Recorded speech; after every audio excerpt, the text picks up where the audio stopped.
سجدے کی جگہ میں. ٹھیک ہے. اب یہاں آپ کو سورۃ الفاتحہ کی قرأت کرنی ہے، اور کبھی کبھی انسان چاہے تو سورۃ الفاتحہ کے بعد 4 رکعت یا 3 رکعت والی نماز میں کوئی دوسری قرأت بھی کر سکتا ہے، کوئی حرج نہیں ہے. کبھی کبھی، ہمیشہ نہیں، کیونکہ ہمیشہ اللہ کے نبی صلی اللہ علیہ وسلم سے ایسا وارد نہیں، تو کبھی کبھی کر سکتا ہے. بہرحال آپ نے تیسری رکعت میں سورۃ الفاتحہ پڑھ لی، اور تیسری رکعت میں اور چوتھی رکعت میں جو قرأت ہوگی وہ آہستہ ہوگی. ٹھیک ہے. سورۃ الفاتحہ آپ نے آہستہ پڑھ لی اس صورت میں کہ آپ کے ہونٹ ہلیں گے اور آواز اتنی ہوگی کہ اگر شور نہ ہو تو آپ اپنی آواز سن سکیں. اگر شور نہ ہو تو، یعنی مثلا عام طور سے جہاں ہم نماز پڑھتے ہیں وہاں کبھی کھڑکی کھولی رہتی ہے، کبھی کسی اور چیز کی آواز آ رہی ہوتی ہے، تو انسان خود اپنی آواز نہیں سن سکتا. ٹھیک ہے. تو ضروری نہیں ہے کہ انسان اور زور سے پڑھے تاکہ اپنی آواز سنے، بلکہ اعتبار یہ ہوگا کہ اگر شور نہ ہو تو آواز اتنی ہو کہ آپ خود سن سکیں گے. تو شور کی صورت میں آپ نہیں سن رہے، کوئی حرج نہیں. تو بہرحال آپ نے اس ہلکی آواز میں، بالکل ہلکی کہ آپ صرف آپ سن سکیں، الحمدللہ رب العالمین الرحمن الرحیم. ٹھیک ہے. اس طریقے سے آپ سورۃ الفاتحہ پڑھیں گے. پھر رفع الیدین کرتے ہوئے رکوع میں جائیں گے. رکوع کا طریقہ میں نے بتا دیا. پھر رکوع سے سر اٹھائیں گے، پھر سجدے میں جائیں گے، سجدے سے اٹھیں گے، 2 سجدے والی دعا پڑھیں گے. ٹھیک ہے. وہاں بیٹھنے کا 2 طریقہ بتا دیا. پھر اس کے بعد سجدے میں جائیں گے، پھر اس کے بعد اٹھتے ہوئے تکبیر کہیں گے، تھوڑا سا بیٹھیں گے، پھر کھڑے ہو جائیں گے چوتھی رکعت میں. ٹھیک ہے. چوتھی رکعت بھی اسی طریقے سے مکمل کریں گے، اور آپ آ جائیں گے اخیر تشہد میں. تو اخیر تشہد میں آپ آ گئے. یہاں پر اخیر تشہد میں آپ کو تورک کرنا ہے بیٹھنے کے طریقے میں. ٹھیک ہے. تو تورک کا میں نے 3 طریقہ بتایا. دیکھیے، تورک کا یعنی دوسرے تشہد میں، جن نمازوں میں 2 تشہد ہے ان کے دوسرے تشہد میں تورک کا طریقہ یہ ہے کہ پہلا طریقہ یہ ہے کہ آپ اپنے بائیں پیر کو دائیں پیر کے نیچے سے نکال دیں. ٹھیک ہے. اور یہ آپ کی سرین ہے، اس پر آپ بیٹھ جائیں، اور یہ دائیں پیر جو ہے آپ کا کھڑا رہے گا، انگلیاں قبلے کی جانب رہیں گی. ٹھیک ہے. اور اپنے ہاتھ کو آپ اپنے ران پر رکھ لیں اور اشارہ کریں. اشارہ کرنے کا 3 طریقہ میں نے بتا دیا. ٹھیک ہے. یہ تورک کا پہلا طریقہ ہوا. تورک کا دوسرا طریقہ یہ ہے کہ آپ یہ جو پیر نیچے سے نکلا ہوا ہے، یہ طریقہ تھوڑا سا مشکل ہے. ٹھیک ہے. لیکن یہ طریقہ ثابت ہے. یہ جو پیر نیچے سے نکلا ہوا ہے، اس کو نیچے سے نہیں نکالے، بلکہ یہ آپ کا دایاں پیر ہے، یہ آپ کی دایاں پیر کی پنڈلی ہے، یہ آپ کے دایاں پیر کا ران ہے. تو ران اور پنڈلی کے درمیان سے بایاں پیر نکلے گا اس طریقے سے دکھ رہا ہے.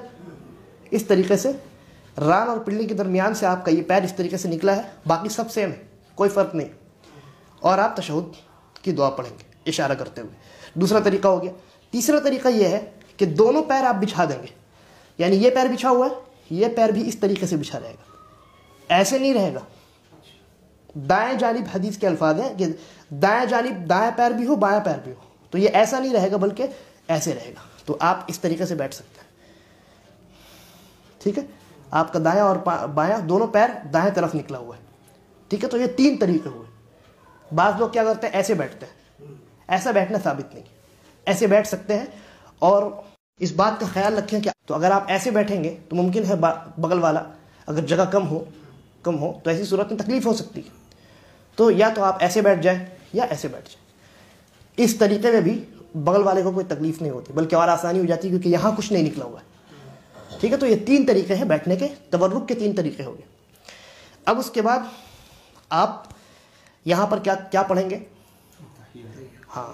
تو آپ 3 طریقوں میں سے چاہے یہ طریقہ اختیار کریں یا یہ طریقہ اختیار کریں یا یہ طریقہ اختیار کریں. تشہد کی انگلی آپ کو ہلانی ہے، آپ کی نگاہ تشہد کی انگلی پر رہے گی، اور آپ التحیات مکمل پڑھیں گے. التحیات للہ والصلوات والطیبات. السلام علیک ایہا النبی ورحمۃ اللہ وبرکاتہ. السلام علینا وعلی عباد اللہ الصالحین. اشہد ان لا الہ الا اللہ اشہد ان محمدا عبدہ ورسولہ. اس کے بعد درود ابراہیمی آپ کو پڑھنی ہے. اللہم صل علی محمد وعلی آل محمد کما صلیت علی ابراہیم وعلی آل ابراہیم انک حمید مجید. اللہم بارک علی محمد وعلی آل محمد کما بارکت علی ابراہیم وعلی آل ابراہیم انک حمید مجید. اس کے بعد 2 دعائیں میں نے بتائی تھیں جو جس کے متعلق تاکید مروی ہے. پہلی دعا وہ دعا ہے جس کو نبی اکرم صلی اللہ علیہ وسلم نے حضرت ابو بکر رضی اللہ عنہ کو سکھائی تھی، اور وہ دعا یہ ہے کہ اللہم انی ظلمت نفسی ظلما کثیرا ولا یغفر الذنوب الا انت فاغفر لی مغفرة من عندک وارحمنی انک انت الغفور الرحیم۔ پھر اس کے بعد چار چیزوں سے پناہ طلب کرنی ہے۔ اس کے کچھ آگے پیچھے الفاظ ہیں، تو ان میں سے ایک الفاظ یہ ہے، اگر کسی کو ان چاروں چیزوں سے پناہ طلب کرنے کے کوئی دوسرے الفاظ یاد ہوں، یعنی حدیث میں کئی الفاظ وارد ہیں آگے پیچھے، مثلا بعض میں اللہم انی اعوذ بک من عذاب جہنم واعوذ بک من عذاب القبر، اور بعض میں قبر پہلے اللہم انی اعوذ بک من عذاب القبر ومن عذاب جہنم، ٹھیک ہے؟ تو جو آپ نے یاد کیا ہے وہ صحیح۔ تو مثلا میں پڑھتا ہوں اللہم انی اعوذ بک من عذاب جہنم واعوذ بک من عذاب القبر واعوذ بک من فتنة المسیح الدجال واعوذ بک من فتنة المحیا والممات اللہم انی اعوذ بک من المأثم ومن المغرم۔ یہ دعا آپ نے پڑھ لی۔ اس کے بعد آپ اپنی کوئی بھی دعا پڑھ سکتے ہیں، جیسے ربنا آتنا، یا اللہم انی اسألک علما نافعا ورزقا طیبا وعملا متقبلا، ٹھیک ہے؟ ہاں، اس کے بعد اب آپ کو سلام پھیرنا ہے، ٹھیک ہے؟ تو سلام پھیرنے کے متعلق میں نے یہ بتایا تھا کہ بہتر یہ ہے کہ جب آپ سلام کریں تو آپ کا جو چہرہ ہے وہ قبلے کی جانب ہو، کیونکہ عائشہ رضی اللہ عنہ کہتی ہیں کہ اللہ کے نبی صلی اللہ علیہ وسلم نے سلام کیا اور آپ کا چہرہ قبلے کی جانب تھا، ٹھیک ہے؟ تو اس کا مطلب یہ نہیں ہے کہ آپ نے قبلے کی جانب کر کے سلام کیا اور کہیں اور نہیں دیکھا، ایسا نہیں، بلکہ آپ جب ابتدا کریں گے سلام کی، ابتدا جب کریں گے تو آپ کا رخ قبلے کی جانب ہونا چاہیے، ٹھیک ہے؟ یہ بہتر اور سنت ہے۔ ورنہ اگر کوئی اس طریقے سے اپنے سر کو دائیں طرف کرتے ہوئے اور بائیں طرف کرتے ہوئے بھی کرتا ہے تو بھی درست ہے، لیکن بہتر کیا ہے؟ اس طریقے سے السلام علیکم ورحمۃ اللہ، السلام علیکم ورحمۃ اللہ، اس طریقے سے، ٹھیک ہے؟ اور جب آپ سلام کریں گے تو یہاں آپ اپنے سلام میں آپ کے بغل میں جتنے مصلی نماز پڑھ رہے ہیں ان کو بھی شامل کر لیں، امام کو بھی شامل کر لیں، اور اللہ کے جتنے مقرب فرشتے ہیں ان تمام کو اپنی سلام میں شامل کر لیں، اور اس کا تفصیلی بیان آ چکا ہے، ٹھیک ہے؟ یہ دلائل سے یہ عمل ثابت ہے اور یہ بہتر ہے، کیونکہ اللہ کے نبی صلی اللہ علیہ وسلم نے کیا۔ ایک حدیث میں آپ نے کہا کہ اپنے بھائی کو سلام کرو، اور ایک حدیث کے متعلق یعنی نبی اکرم صلی اللہ علیہ وسلم کا عمل حضرت علی رضی اللہ عنہ نے بیان کیا کہ اللہ کے نبی صلی اللہ علیہ وسلم نے عصر سے پہلے 4 رکعت پڑھی اور ان 4 رکعت میں فصل کیا، یعنی 2 رکعت پڑھی پھر سلام پھیرا اور پھر 2 رکعت پڑھی، تو آپ نے سلام پھیرا اور اس سلام میں آپ نے اللہ کے مقرر فرشتوں کو مراد لیا، ٹھیک ہے؟ تو اس طریقے سے جب آپ سلام پھیریں تو آپ کے دل میں یہ ارادہ ہو کہ میں اپنے بھائی پر، جتنے لوگ نماز پڑھ رہے ہیں بھائیوں پر سلام پھیر رہا ہوں، اسی طریقے پر امام کے سلام کا جواب دے رہا ہوں، کیونکہ آپ کا جو سلام ہے وہ امام کے سلام کے فوراً بعد ہوگا، ٹھیک ہے؟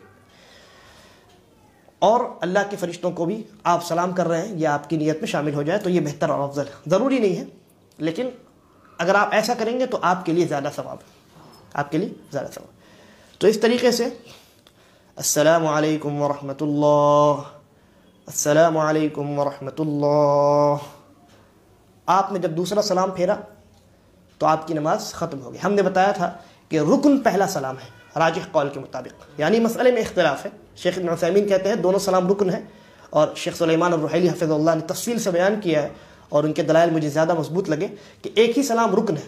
تو کیا مطلب ہوا؟ آپ نے جب ایک سلام پھیرا آپ نماز سے نکل گئے، لیکن دوسرا سلام بھی پھیرنا ہے، ایسا نہیں کہ آپ ایک ہی سلام پر اکتفا کریں، لیکن اگر کبھی آپ نے ایک سلام پر اکتفا کر لیا تو آپ کی نماز صحیح ہے۔ بہرحال دونوں سلام کرنا چاہیے اور دونوں سلام کا اہتمام کرنا چاہیے۔ تو آپ نے دونوں سلام پھیر لیا، اب آپ کی نماز ختم ہو گئی، کیونکہ نبی اکرم صلی اللہ علیہ وسلم نے کہا کہ نماز کی حرمت شروع ہوتی ہے تکبیر تحریمہ سے اور نماز کی حرمت ختم ہوتی ہے سلام سے، ٹھیک ہے؟ آپ نے سلام پھیر لیا، اب اس کے بعد آپ ان تمام چیزیں آپ کے لیے حلال ہو گئی جو خاص نماز میں حرام تھی، مثلا گفتگو کرنا، کچھ اپنا کوئی دوسرا کام کرنا، ادھر ادھر دیکھنا، ہے نا، یہ تمام جائز چیزیں ہیں، نماز سے باہر حلال تھی۔ آپ نماز کے داخل ہوئے تھے، اندر داخل ہوئے تھے، نماز کے حرام ہو گئی تھی، جیسے ہی آپ نے سلام پھیرا یہ تمام چیزیں آپ کے لیے حلال ہو گئی، ٹھیک ہے؟ تو یہ طریقہ نبی اکرم صلی اللہ علیہ وسلم کی جو احادیث ہیں اور آپ کا جو طریقہ مروی ہے صحابہ کے ذریعے سے، اس کی روشنی میں نے یہ کوشش کی ہے کہ کر کے آپ کے سامنے نماز کا طریقہ یعنی پڑھ کر کے دکھا دیا جائے.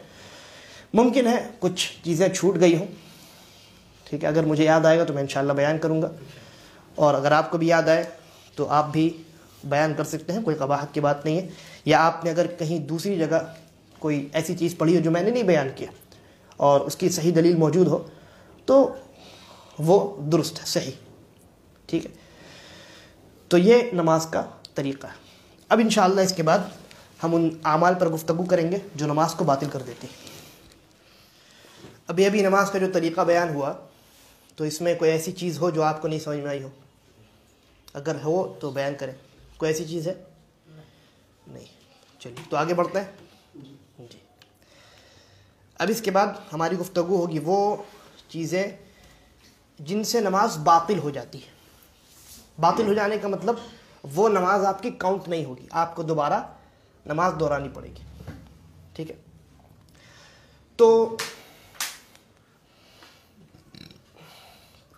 ان میں سے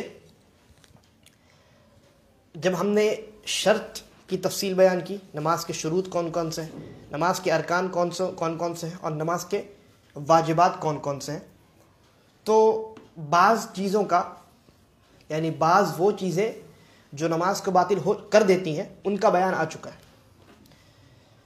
سب سے پہلی چیز, نماز کے جتنے شروط ہیں, شروط کا مطلب جن کا انجام دینا ضروری ہے, اگر آپ وہ نہیں کریں گے تو آپ کی نماز صحیح نہیں ہوگی, ٹھیک ہے. شروط نماز سے پہلے ہوتے ہیں, یعنی نماز کے باہر ہوتے ہیں, نماز کے اندر داخل ہونے سے پہلے, ٹھیک ہے.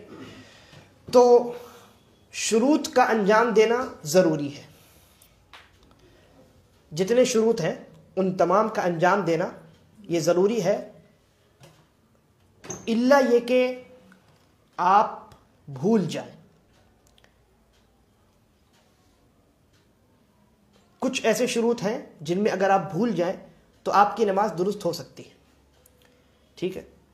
مثال میں نے پوری تفصیل بیان کر دی تھی, شرط والا جو بیان ہے اس میں اگر آپ دیکھیں گے تو میں نے بتایا تھا کہ کون سے شرط میں آپ بھولیں گے تو آپ کی نماز درست ہوگی, اور کون سے شرط میں اگر آپ بھولتے ہیں تو آپ کی نماز درست نہیں. مثال, ایک انسان ہے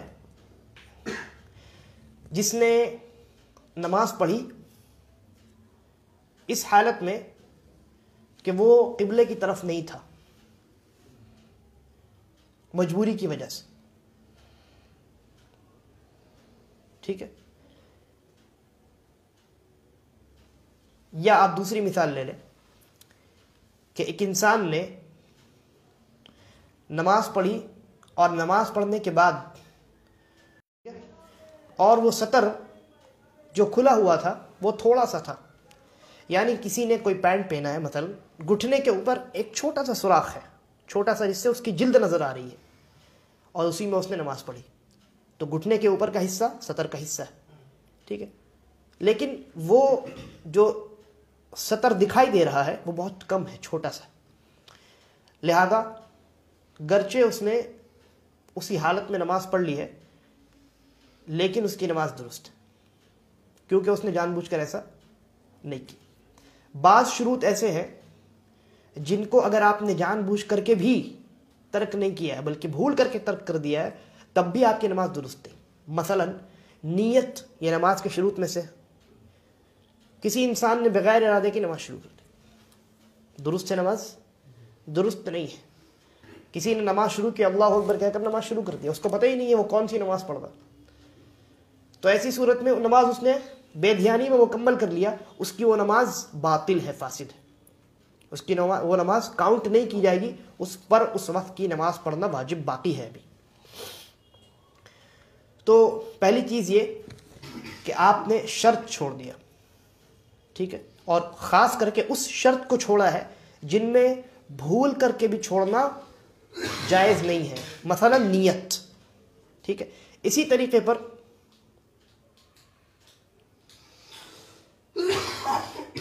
دوران نماز,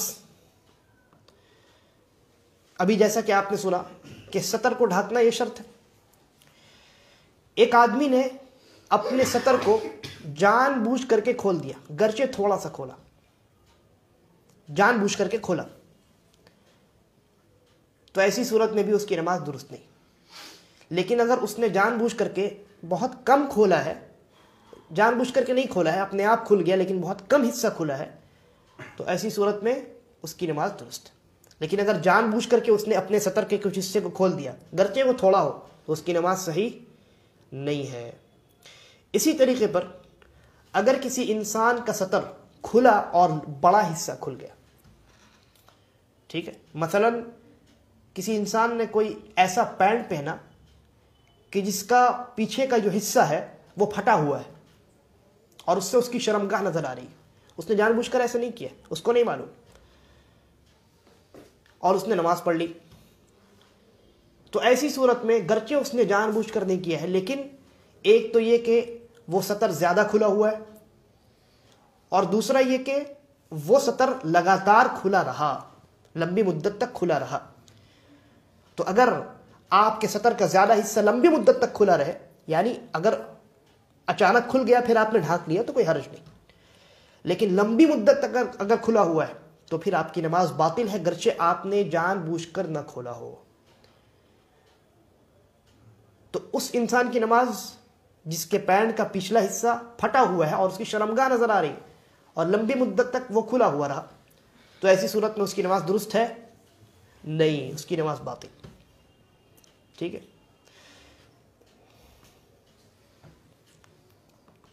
اسی طریقے پر کسی انسان نے بغیر وضو کے نماز پڑھ لی، بغیر وضو کے نماز پڑھ لی، بھول کر کے، جان بوجھ کر کے کسی نے بغیر وضو کے نماز پڑھی تو گنہگار بھی ہوگا اور نماز تو ہوگی نہیں. بھول کر کے کسی نے بغیر وضو کے نماز پڑھ لی، بعد میں یاد آیا کہ جا میں تو وضو سے نہیں تھا، ابھی میں فارغ ہو کے آیا تھا یا میں حالت جنابت میں تھا، تو ایسی صورت میں اس کی نماز باطل، اس کو دوبارہ نماز پڑھنی پڑے گی، ہے نا. دلیل آپ کو موجود ہے، گزر چکا عمر رضی اللہ عنہ کا عمل اور اللہ کے نبی صلی اللہ علیہ وسلم کا فعل بھی موجود ہے کہ اللہ رب العالمین طہارت کے بغیر نماز کو قبول نہیں کرتا. حضرت عمر رضی اللہ عنہ نے صحابہ کرام کو ایک مرتبہ نماز پڑھا دی، بعد میں آپ کو معلوم ہوا کہ آپ حالت جنابت میں ہیں، تو آپ نے اپنی نماز دوبارہ دہرائی. تو یہ اس بات کی دلیل ہے کہ اگر آپ نے بغیر وضو کے بھول کر کے بھی نماز پڑھ لیا ہے تو آپ کی نماز درست نہیں ہے. اسی طریقے پر قبلے کی جانب رخ کرنا یہ نماز کے شروط میں سے ہے نا، لیکن اگر کسی نے جان بوجھ کر کے قبلے کے بجائے کسی اور طرف رخ کر کے نماز پڑھ لیا تو اس کی نماز باطل ہے. ٹھیک ہے. لیکن کسی نے بھول کر کے نہیں پڑھا بلکہ اس کو معلوم نہیں تھا کہ قبلہ اس طرف نہیں اس طرف ہے اور اس نے نماز پڑھ لی، تو ایسی صورت میں اس کی نماز درست ہوگی. یا وہ اس نے کوشش کی کہ قبلہ تلاش کیا جائے لیکن اس کو معلوم نہیں ہو سکا، مثلا کوئی انسان صحرا میں ہے، ریگستان میں ہے، اور اس کو سمجھ میں نہیں آ رہا، رات کا وقت ہے، سمجھ میں نہیں آ رہا ہے کہ آخر قبلہ ہے کس طرف. یا کوئی انسان سفر میں ہے، نہیں سمجھ میں آ رہا کہ قبلہ کس طرف ہے، اس نے نماز پڑھ لی، بعد میں معلوم ہو کہ قبلہ کسی اور طرف تھا، تو اس کی نماز درست ہے. لیکن معلوم ہو جانے کے بعد آپ کو قبلہ چینج کرنا ہے. مثلا کوئی انسان دوران نماز اگر کسی انسان کو معلوم ہوتا ہے کہ میں جس طرف رخ کر کے نماز پڑھ رہا ہوں قبلہ اس طرف نہیں اس طرف ہے، تو اگر اس نے اسی حالت میں نماز جاری رکھی تو نماز باطل، اور اگر اس نے قبلہ چینج کر لیا تو پوری نماز اس کی صحیح، پہلے کی بھی، اس قبلے والی نماز بھی اور اس قبلے والی نماز بھی صحیح. اسی طریقے پر یہ تو شرائط کا بیان ہوا. اس کے بعد ارکان کا معاملہ بھی میں نے بیان کیا تھا کہ جتنے ارکان ہیں ان تمام کو بھی قدرت رکھتے ہوئے چھوڑنا جائز نہیں ہے، اور اگر کسی نے قدرت رکھتے ہوئے چھوڑ دیا، چاہے جان بوجھ کر چھوڑا یا بھول کر چھوڑا، لیکن قدرت ہے، ٹھیک ہے. ان قدرت، اس شرط کو یاد رکھیں، ایک انسان کھڑے ہونے کی طاقت رکھتا ہے، قادر ہے کھڑا ہو کر کے نماز پڑھے، لیکن بھول کر کے اس نے بیٹھ کے نماز پڑھ لی، فرض نماز کی بات ہو رہی ہے، تو ایسی صورت میں اس کی نماز درست نہیں، کیونکہ اس نے رکن چھوڑ دیا. اگر اسی حالت میں اس نے نماز مکمل کر لی ہے تو نماز دہرائے گا یا وہ رکعت دہرائے گا، وہ رکعت جس میں اس نے ایسا کیا ہے وہ رکعت دہرائے گا، اور اگر ہر رکعت میں ایسا کیا ہے تو ہر رکعت دہرائے گا، یعنی پوری نماز مکمل پڑھے گا. اسی طریقے پر کسی نے بھول کر کے سورۃ الفاتحہ نہیں پڑھی، اللہ اکبر کہہ کر کے مگن رہا، ذہن اس کا دکان میں چلا گیا، حساب و کتاب کرنے لگ گیا، تو ایسی صورت میں بھی اس کی نماز درست نہیں ہے، اور اس پر واجب ہے کہ اگر دوران نماز اس کو یاد آیا ہے تو وہ اپنی اس پچھلی رکعت کو باطل سمجھے، اور جس رکعت میں یاد آیا ہے اس رکعت میں اگر اس نے سورۃ الفاتحہ پڑھی ہے تو وہ اس کی پہلی رکعت ہوگی۔ اس کی تفصیل گزر چکی۔ تو بہرحال کہنے کا مقصد یہ ہے کہ رکن کو چھوڑنا قدرت رکھتے ہوئے، چاہے جان بوجھ کر کے ہو یا بھول کر کے ہو، نماز کو باطل کر دیتا ہے، یہاں تک کہ اس رکن کو انجام دے دیا جائے۔ ٹھیک ہے، کسی نے اگر سورۃ الفاتحہ کو پہلی رکعت میں چھوڑ دیا بھول کر کے، اور نماز اس نے اور پھر دوسری تیسری چوتھی میں پڑھا، اس کے بعد سلام پھیر دیا، تو اس کی پہلی رکعت نہیں ہوئی۔ جب اس کو یاد آئے گا تو وہ اپنی ایک رکعت مکمل کرے گا اور پھر سجدہ سہو کرے گا۔ ٹھیک، اسی طریقے پر واجب کے متعلق ہماری گفتگو ہو چکی ہے کہ کون کون سے اعمال نماز میں واجب ہے۔ مثلا سبحان ربی العظیم رکوع میں پڑھنا یہ واجب ہے 1 مرتبہ۔ تو واجب کا حکم یہ ہے کہ جان بوجھ کر اگر کسی نے کسی واجب کو ترک کیا ہے تو اس کی نماز باطل، یا جس رکعت میں اس نے ایسا کیا ہے وہ رکعت باطل، اور اگر جان بوجھ کر کے نہیں کیا ہے، بھول کر کے کیا ہے، تو ایسی صورت میں نماز نہیں باطل ہوتی۔ تو مثال ہم لیتے ہیں، سبحان ربی العظیم پڑھنا رکوع میں کیا ہے؟ واجب، 1 مرتبہ کم از کم واجب ہے۔ کسی انسان نے جان بوجھ کر کے سبحان ربی العظیم نہیں پڑھا تو اس کی نماز باطل۔ سمجھ میں آ رہی بات؟ اسی طریقے پر اخیر تشہد میں، تشہد کے بعد درود ابراہیمی پڑھنا، اللہم صل، درود پڑھنا نبی اکرم صلی اللہ علیہ وسلم پر، یہ واجب ہے۔ کسی انسان نے تشہد پڑھا اور جان بوجھ کر کے سستی اور کاہلی کی بنیاد پر سلام پھیر دیا، تو ایسی صورت میں اس نے کیا کیا؟ واجب کو جان بوجھ کر چھوڑ دیا، تو ایسی صورت میں اس کی وہ رکعت باطل ہو جاتی ہے۔ ٹھیک ہے، لیکن سنت کا یہ معاملہ نہیں ہے۔ سنت کو اگر کسی نے جان بوجھ کر کے بھی چھوڑ دیا ہے تو اس کی نماز باطل نہیں ہوتی ہے۔ کسی نے رفع الیدین نہیں کیا تو اس کی نماز باطل نہیں ہوگی۔ کسی نے صرف 1 ہی مرتبہ سبحان ربی العظیم پڑھا، 2-3 مرتبہ نہیں پڑھا، تو اس کی نماز صحیح ہے۔ ٹھیک ہے، تو سنن کو چھوڑنے میں، سنتوں کو چھوڑنے سے نماز باطل نہیں ہوتی، لیکن ارکان یا شروط، ارکان اور واجبات، ان تمام کو چھوڑنے سے نماز باطل ہو جاتی ہے۔ اور کب کس کو چھوڑنے سے باطل ہوتی ہے؟ شروط کو۔ شروط میں سے بعض ایسے ہیں جن کو اگر آپ نے بھول کر کے بھی چھوڑ دیا تو نماز باطل، اور بعض ایسے ہیں جن کو بھول کرتے ہوئے، آپ نے جانتے بوجھتے ہوئے، تو آپ کی نماز باطل، یعنی وہ رکعت۔ اور واجبات کا بھی یہی حکم ہے کہ جان بوجھ کر اگر کسی نے چھوڑا ہے تو نماز اس کی درست نہیں ہے۔ ٹھیک ہے، اسی طریقے پر جان بوجھ کر کے کسی رکن کو چھوڑ دینا تو میں نے بیان کر دیا۔ جان بوجھ کر کے کسی رکن کو زیادہ کر دینا، مثلا ایک انسان نے 1 مرتبہ سورۃ الفاتحہ پڑھی، یا دوسری مثال لیتے ہیں تاکہ اور اچھے طریقے سے واضح ہو۔ ایک انسان نے 1 مرتبہ رکوع کیا، رکوع کرنا رکن ہے، رکوع سے اٹھا، سوچا کہ 1 مرتبہ اور کر لیتے ہیں زیادہ ثواب ملے گا۔ کسی انسان نے 2 سجدے کیے، سوچا کہ 2 ہی سجدے کریں گے، نہیں اور سجدے کریں گے، 2-3 سجدے اور مار لیے، تو یہ ارکان میں زیادتی۔ تو ارکان میں زیادتی کرنا یہ بھی نماز کو باطل کر دیتا ہے، کیونکہ نبی اکرم صلی اللہ علیہ وسلم نے فرمایا من عمل عملا لیس علیہ امرنا فہو رد، کہ جس نے کوئی ایسا کام کیا جس پر ہماری مہر نہیں، جو ہمارے عمل میں سے نہیں ہے، وہ عمل مردود ہے، یعنی باطل، فاسد۔ اسی طریقے پر ایک انسان نے نیت کر کے نماز شروع کی، مثلا کسی انسان نے ظہر کی نماز کے لیے اس نے نیت کی کہ میں یہ جو نماز پڑھنے جا رہا ہوں یہ ظہر کی نماز ہے، نماز شروع کی۔ اس کے بعد اس کو یاد آیا کہ میں نے فجر نہیں پڑھی آج تو میں سویا رہ گیا تھا۔ اس نے کیا کیا؟ فرض نماز کی نیت اس نے کی تھی، اس کو توڑ دیا، نئے سرے سے فجر کی نیت کر لی، تو ایسی صورت میں اس کی نماز باطل، نہ ظہر ہوگی نہ فجر ہوگی۔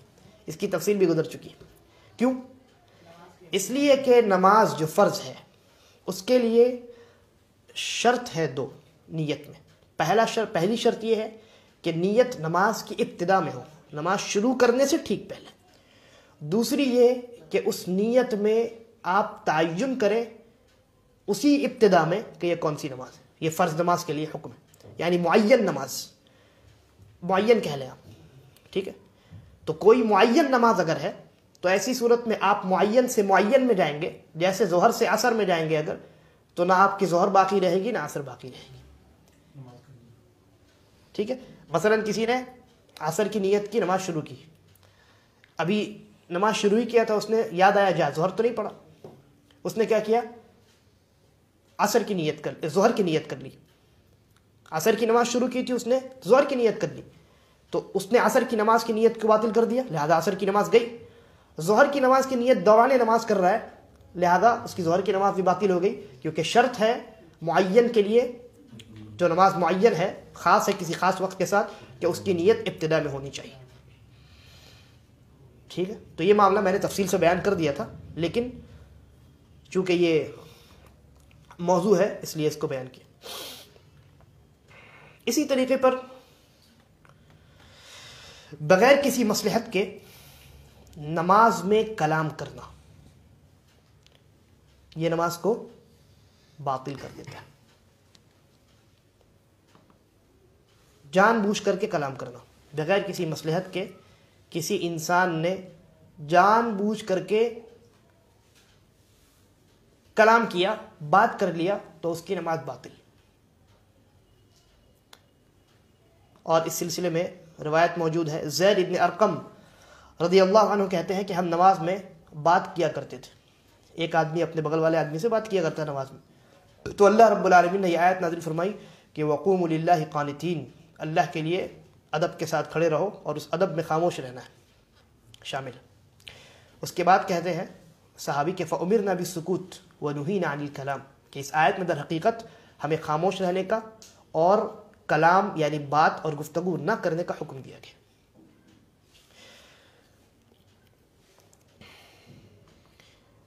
تو کسی انسان نے جان بوجھ کر کے، یعنی اس کو معلوم تھا یہ حکم کہ جان بوجھ کر کے نماز میں کلام کرنا نماز کو باطل کرتا ہے، اور اس نے جان بوجھ کر کے ایسا کیا، تو اس کی نماز باطل ہو گئی۔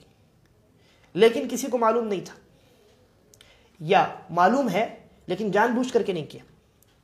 پہلی صورت، کسی کو معلوم نہیں ہے کہ نماز میں گفتگو کرنا یہ حرام ہے، منع ہے، تو وہ انسان مثلا کوئی نماز پڑھ رہا ہے اور کسی نے آ کر کے سلام کیا، اس نے جواب دیا وعلیکم السلام ورحمۃ اللہ وبرکاتہ، نہیں معلوم تھا اس کو، تو ایسی صورت میں اس کی نماز باطل نہیں ہوگی۔ لیکن معلوم ہو جانے کے بعد اگر کسی نے جان بوجھ کر کے ایسا کیا تو نماز باطل ہو جائے گی۔ یہ پہلی صورت ہو گئی کہ جان بوجھ کر کے معلوم نہیں تھا کسی کو، ناواقفی کی صورت میں کسی نے بات کر لیا۔ دوسری صورت، معلوم ہے لیکن بھول کر کے کسی نے کلام کر لیا، بھول کر کے، تو بھی اس کی نماز باطل نہیں ہوگی، ٹھیک ہے، اس کی نماز باطل نہیں ہوگی۔ اور اس کی مثال، آپ میرے ذہن میں ایک مثال موجود ہے، ایک مرتبہ میں سن رہا تھا، حرم مکی کے ایک امام تھے، تقریباً 1900، بہت پرانے امام ہیں، 40 سال لگ بھگ پہلے، یعنی بھی کتنا چل رہا ہے 2020، 1980 وغیرہ کے قریب کے تھے۔ تو ان کا نام تھا شیخ علی جابر، شیخ علی جابر۔ تو ایک مرتبہ وہ نماز پڑھا رہے تھے، اور ان کا حفظ جو ہے وہ بہت زبردست، اتقان، مضبوطی، اللہ رب العالمین کے کلام کو یاد رکھنے کی جو قوت تھی ان کے اندر بہت عمدہ۔ جب تک انہوں نے حرم مکی میں تراویح پڑھائی، بہت کم ایسا ہوا کہ وہ کہیں پر بھولے، لیکن بھولے ہیں کیونکہ وہ انسان تھے۔ تو ایک مرتبہ وہ پڑھا رہے تھے تراویح، دوران نماز انہوں نے ایک آیت پڑھی، پھر اس کے بعد دوسری آیت جو انہوں نے شروع کی وہ کہیں اور کی تھی، یعنی قرآن میں بعض آیات ایک طرح کی ہے، ٹھیک ہے۔ تو شیخ کو مشابہ لگ گیا، جس کو آپ کہتے ہیں، غلطی محسوس ہوا، انسان کبھی کبھی کنفیوز ہو جاتا ہے۔ تو شیخ کوئی دوسری آیت پڑھ رہے تھے، اور اس کے بعد اسی طرح کی، یعنی ایک آیت دو جگہ ہے، لیکن دونوں جگہ اس آیت کے بعد دو الگ الگ آیت، تو شیخ نے ایک آیت پڑھی، اس کے بعد دوسری آیت ہے، اور یہی آیت کہیں اور ہے، اس کے بعد دوسری آیت. تو شیخ نے یہ آیت پڑھی، اس کے بعد یہ آیت پڑھنے کے بعد بجائے کہیں دوسری اسی طرح کی جو آیت ہے اس کے بعد جو آیت ہے وہ پڑھ دی.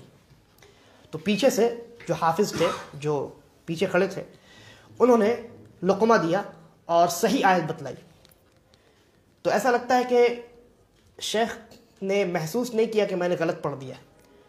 تو جب پیچھے سے کسی نے کہا تو شیخ سن نہیں پائے، تو انہوں نے کہا نعم. کیا کہا؟ نعم.